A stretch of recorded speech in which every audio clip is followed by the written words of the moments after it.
Okay, I finally finished my quilt top, so I'm gonna share that with you now. And for this vlog, I'm actually gonna share like 5 or 6 of the mistakes that I've made so far because I feel like it'll be helpful for somebody starting out. They're certainly avoidable, and I think if I've learned anything so far from the quilting process, it's that it's not as hard as you think, but it's easier than you think to make mistakes. So for now, I'm gonna show you where I'm at in terms of the process. So this is my quilt top, including the border.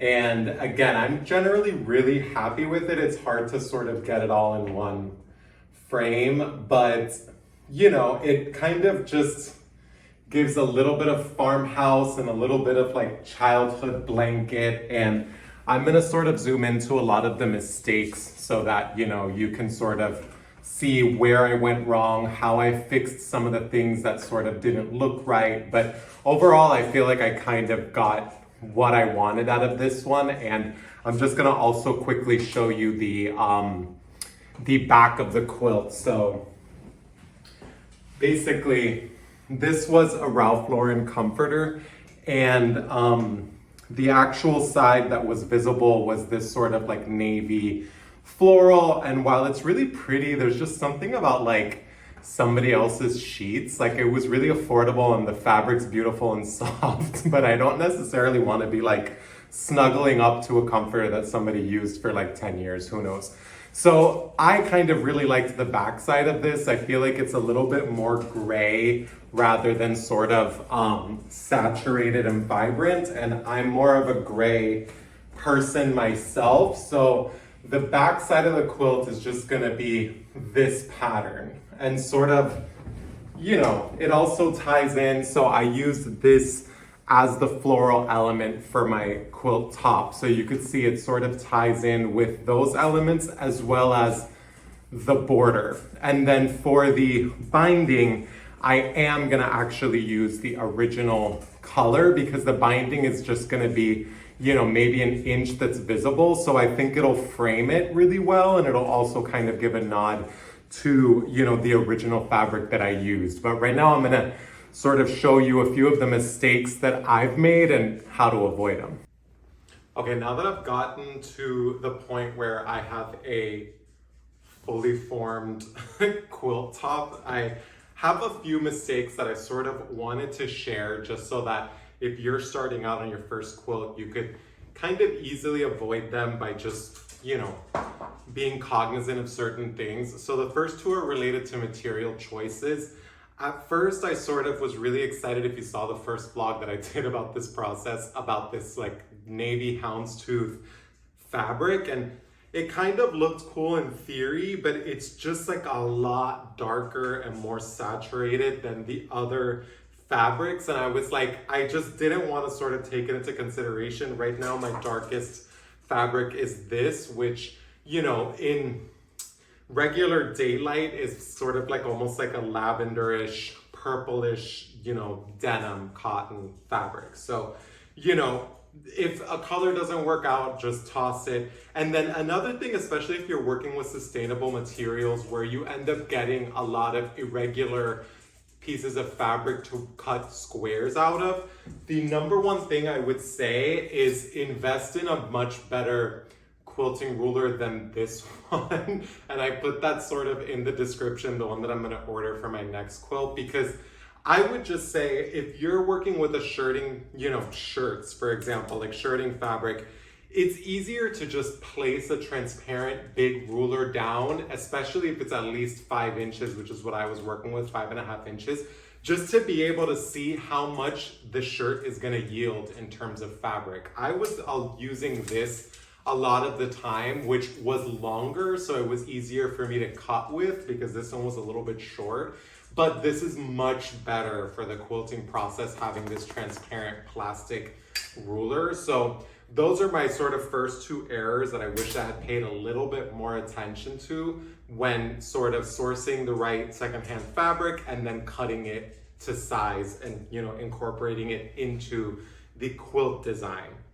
And then my next mistake sort of, you know, ended up carrying through the entire process, which is that some of these squares didn't come out perfectly square, which even using, rotary cutter and a ruler, sometimes the ruler, moves a little bit. And I'm trying to find an example. There are some pieces of fabric that you could just tell are not perfectly square, and it can be kind of annoying. Like, this is the perfect example. I don't know if you could see it in the video, but this light square, if I sort of hold it in the right position, it looks good, but it also kind of looks, toward the end, it opens up a little bit. So, just make sure that you're cutting perfectly straight lines. If it doesn't look straight, it's better to cut it twice while you're cutting than because, you're sewing edge to edge. So you're gonna have the perfect edge on that square, but it's gonna go, it's gonna slant. So, keep that in mind. I would say another thing when sewing either squares or rows together is to make sure it catches all of the fabric, from square to square, because I would say especially when you're sewing the rows together, some of the squares could sort of be, different heights just by even, 1/8 of an inch. And I ended up having one of them sort of have a hole that I could stick my finger through. So I basically just had to go back into the sewing machine, fold that row, and then I had to go over it again. You could also just hand stitch it, but since I was still sort of with the quilt top without putting it together, I was able to just put it back in the machine. But, you definitely want to look out to make sure that all of these seams are, completely closed, because if you put it already onto the, sandwich all the fabric together, then you're gonna have to do it by hand.